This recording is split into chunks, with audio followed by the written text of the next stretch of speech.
So I love Facebook Lives with special guests. And this time I don't know if you call him enemy or friend. It Right. depends on your side of the transaction. I have Paul Cress, who is Fairway's AVP of Staff Appraisal Operations. That's a mouthful. But It I is. know I've got so many questions. I've got so many questions. I'm so excited. Thank you for joining me Of today. course. I'm Yeah. happy to be here. I hope I have all the answers for you. Well, and you drove from North Colorado down here to be with us today because, we've got a ton of questions about what is happening right now with appraisals. We know that they were 21 to 24% of the time low a year ago, Yeah. and now it's closer to 5%. What would you say the most Right. recent Yeah. numbers? 5 to 7% would be accurate. Yeah. Low.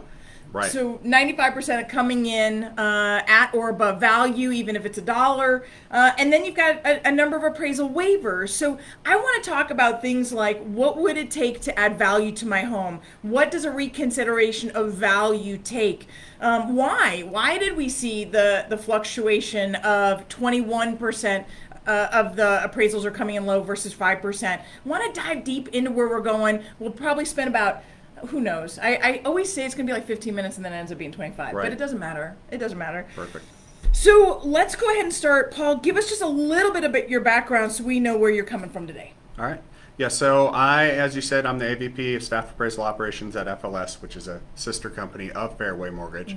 And I've been appraising in the Denver metro area since 2000, where I started. From there, I became a review appraiser, a senior review appraiser.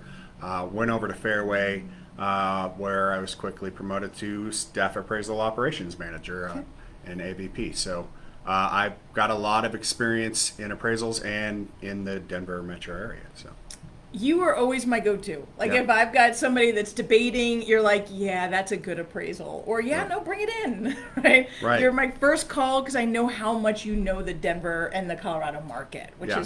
which is a gold mine to have here at Fairway. So let's talk about the volatility first because I feel like some of the volatility might have calmed down.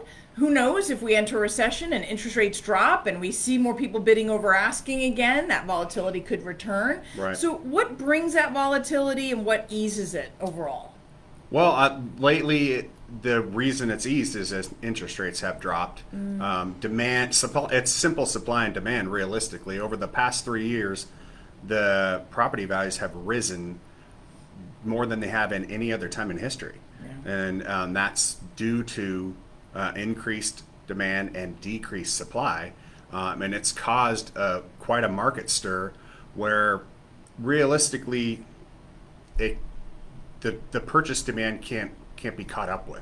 Right? And appraisals are done in retrospect. They're a flash in time, and when you're looking back even weeks or days and trying to keep up with this market that's increasing day over day, that's what really caused the stir in the market and values to become undervalued or become under what the contract price was. And so it was difficult for appraisers to keep up with that just based off the historic data that they're forced to use. So now tell me this though. It's like I want to say riddle me this, Batman. So riddle me this. I know I'm a real estate agent. I'm not a lender, but if I was a real estate agent and I'm representing a buyer and that buyer is willing to pay that amount of money for that house, isn't that the market value? Sort of. It is. I mean, the definition of market value is what the probable buyer would pay for a property, and it's not what it's not the highest price that somebody would pay, but it's the most probable price that somebody would pay. So you could have one buyer that's willing to go way above and beyond everybody else. That's not necessarily market value. That's peak value, I guess I would say.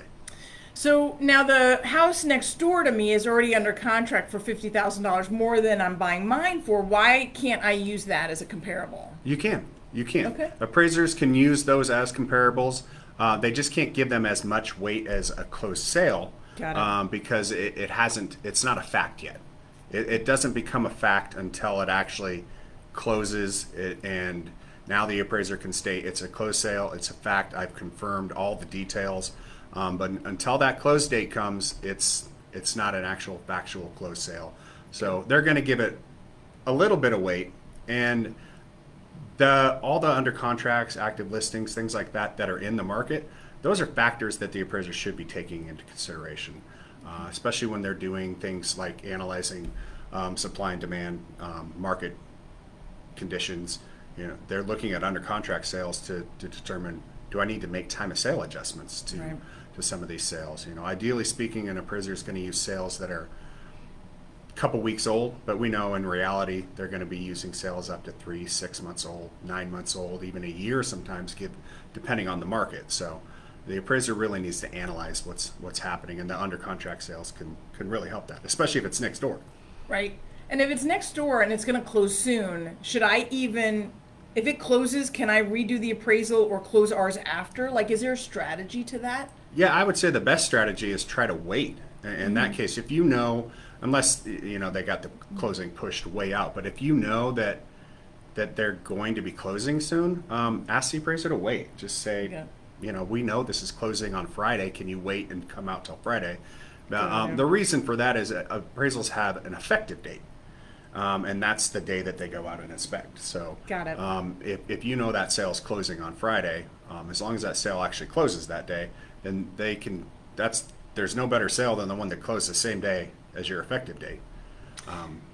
So along that same line, reconsideration of value. So I get the appraisal, and the guy next door is going to close $50,000 more than me, but not yet. He's not closing for 2 weeks. My appraisal comes in $50,000 or $60,000 lower than his, but maybe $10,000 lower than I've contracted for.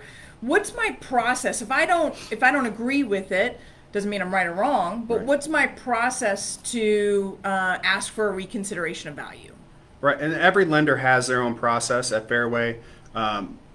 You'll confer with your real estate agents, or if you know all the sales, you'd fill out a form, send it to my team. Basically, I have a group of 7 staff appraisers located nationally that will help review all the sales, look at the appraisal, and they'll scour through it to see if there's any adjustments missed.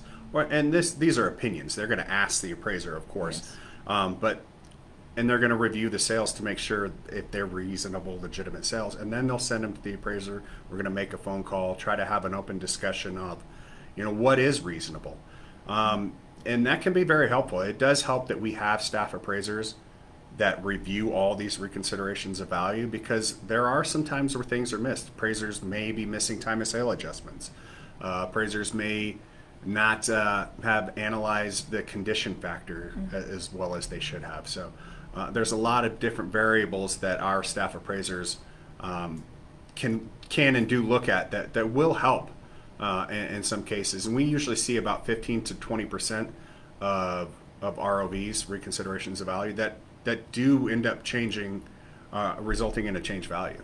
Not necessarily always to that contract price, but sometimes that can make or break a deal. Even if it doesn't get to contract, it helps reopen negotiations. You answered the question I was about to ask. How many times does it positively impact? And 15 to 20%.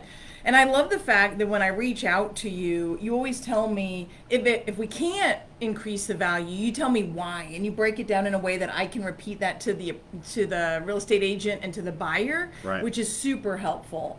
Versus just saying, we can't do anything. So that's been awesome.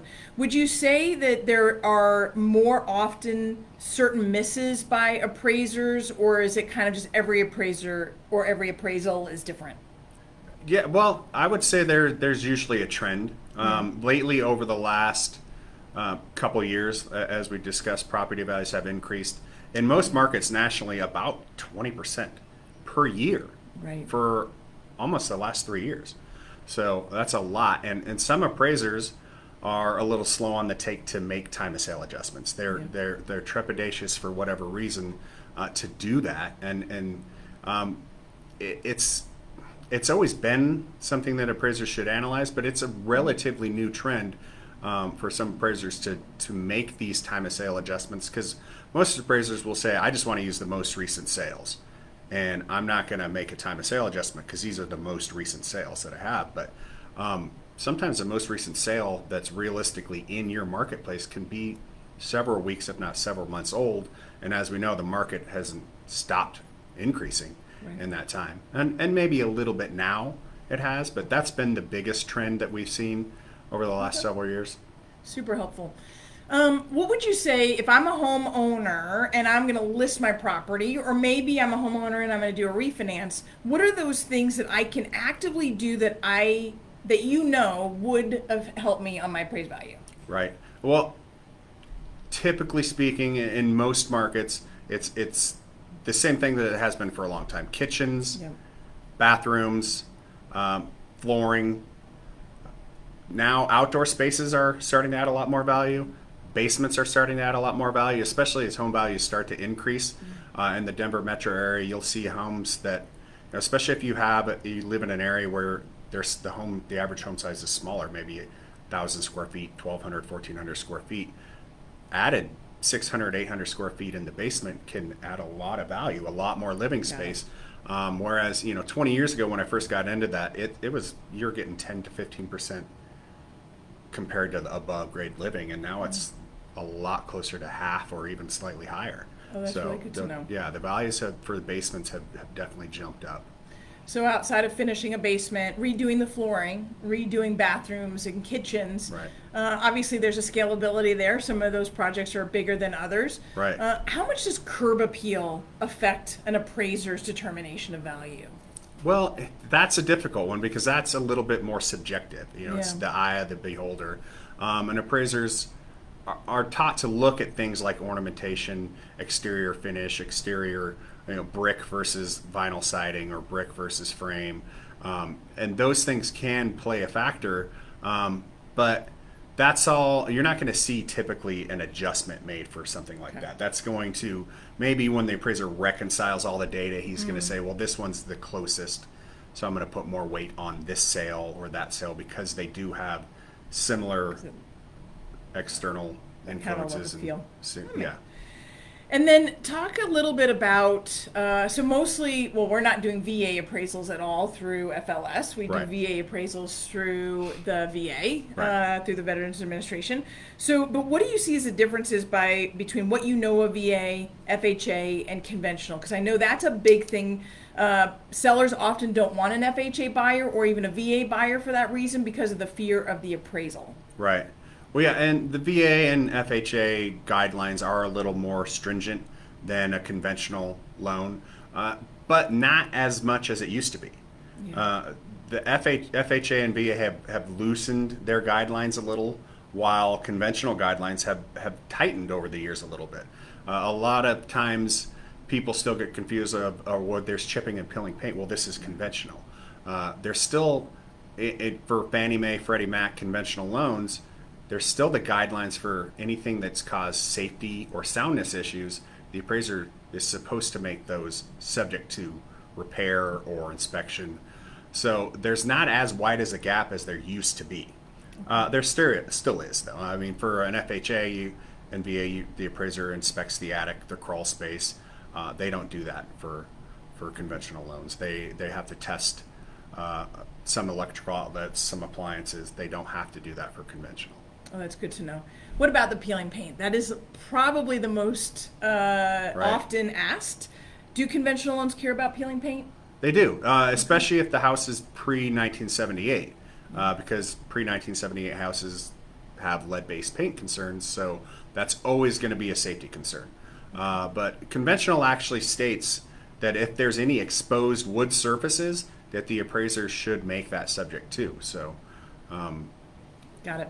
appraisers still will miss that from time to time, though, and will still be, I guess, not as strict because it is a conventional loan for right or wrong, but that's Right. the tendency that I see.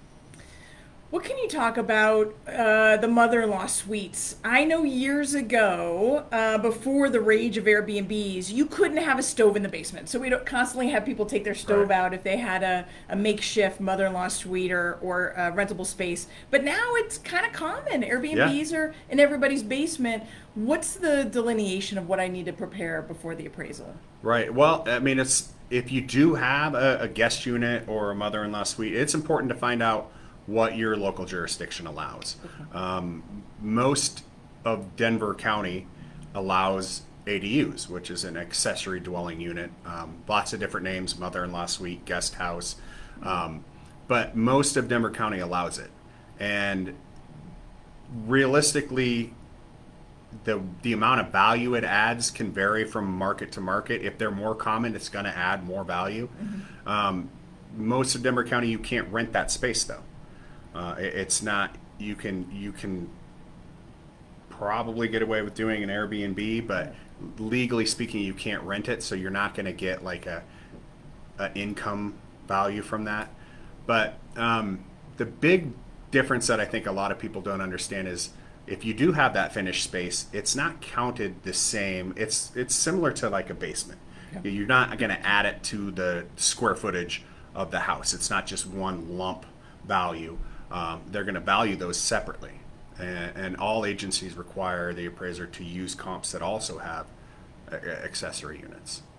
So those accessory dwelling units, Fannie Mae and Freddie Mac just recently changed it so that you can use the rental space on them if they're finished and they meet the guidelines and such. But so we don't have to take. So you're saying though, if it's, because I know this is a question, you're saying that if it's legally allowed to have an ADU, especially say in Denver, then you can leave the stove and everything in there. It's a mother-in-law suite. But if it's not allowed, if it's not legal for that area, then creating more of a rec bar space versus a full build-out mother-in-law suite is the recommended way to go. Right. And you can't now. The guidelines on that have been, especially for Fannie Mae, have been a little more strict. They say the removal of the stove alone is not going to cut it anymore.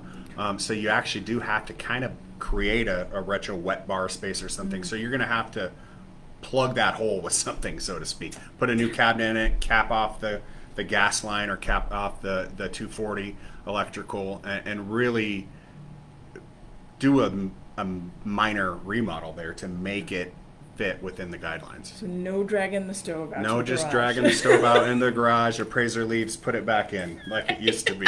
Everyone knew it was happening, but it's we can't do that anymore, unfortunately. You know what else I kind of got spanked on in an appraisal is I didn't think to ask this borrower when we were doing a refinance if she had a grow house in the basement. Since then, I've kind of figured out that might be a question we need to ask her. Right, it's a good idea. That's a deal, huh? Well, yeah. Breaker. It's still not legal federally. Yeah. So all these transactions we're doing are federally related transactions. Yeah. So we still have to report it, even though it's legal in the state and legal in I think more than half the states now. But we're still going to have to take a picture of it, and the appraisers have to.